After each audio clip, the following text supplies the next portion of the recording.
Welcome to Next for Me. We cover work, financial health, and what's next. Find us at nextforme.com. Adios, Silicon Valley. For Pilar Wolfsteller, the tech ecosystem has lost its shine. I'm now 49, and I have had 3 Valley Tech jobs in 4 years, 2 of which I lost after clashing with mediocre, insecure men. I'm tired of the toxic, dysfunctional work environments they created and the blatant, disturbing sexism and ageism experienced there.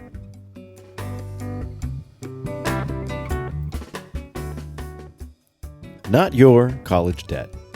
The effects of student loan debt on retirement and relationships found that many moms, dads, and adoring grandparents that borrow for their kids and grandkids do not realize the full extent of the burden they are taking on.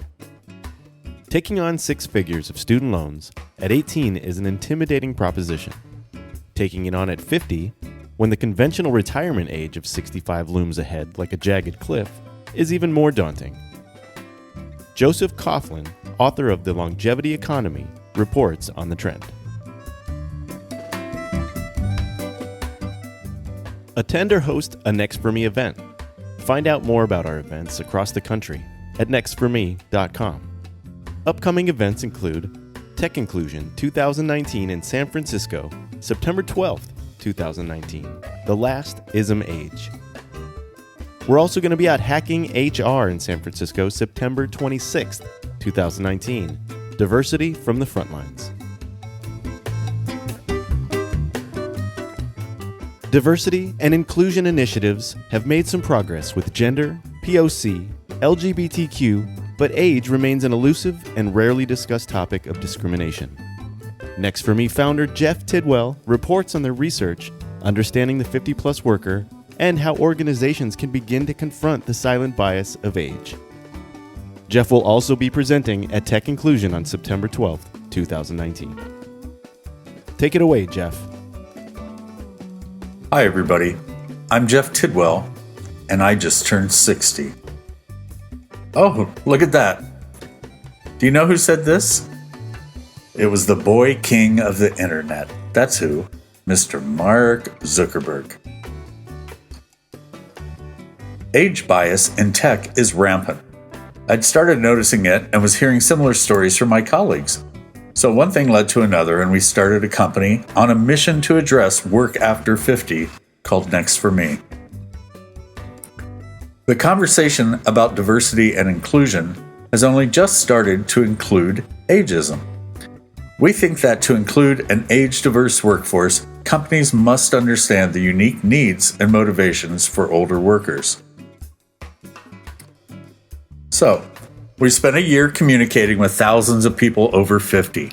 Through a weekly newsletter, in-person meetups, and public events, we went across the country hosting events, ending up in Washington, D.C. last December.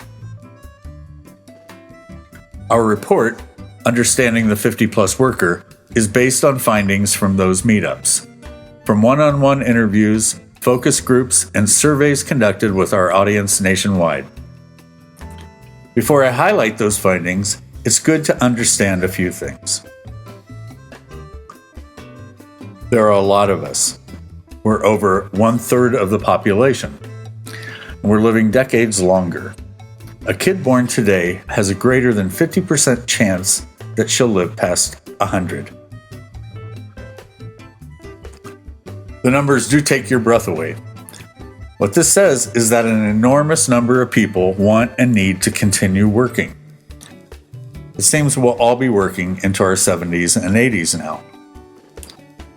And yet, bias in hiring and firing continues at a rapid pace. Often, it's truly invisible and unconscious. Employees or job seekers are aware something is amiss, but they can't put their finger on it. Eventually, it becomes all too clear. So we learned some things in our research that said at least 11% said they had been held back or let go of a job due to ageism. Another 5% said that they voluntarily left a job after they experienced age discrimination. 19% are uncertain about the future of their current job, and age-proofing their resumes or LinkedIn profiles is commonplace. We also learned that traditional networking events aren't cutting it for our generation. They're facing indifference from younger peers and age bias among other attendees. They said they were interested in networking events centered around, first, expert speakers, career strategies, and 46% want to learn new workplace tools and systems. Imagine that there's a lot of anxiety and concern over what the future will bring for millions of people. Maybe it's our survival techniques or having the experience of activism in other domains, but people remain hopeful. Our findings show that people are maintaining an upbeat outlook.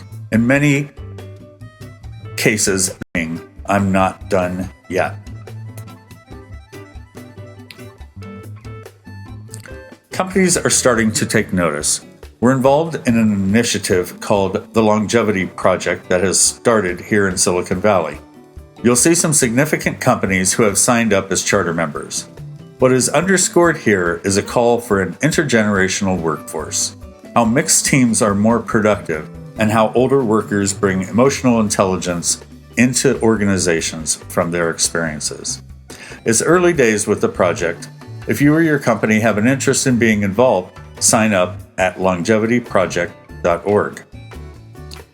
If you'd like to find out more about our research or being involved with our movement, visit us at next4me.com.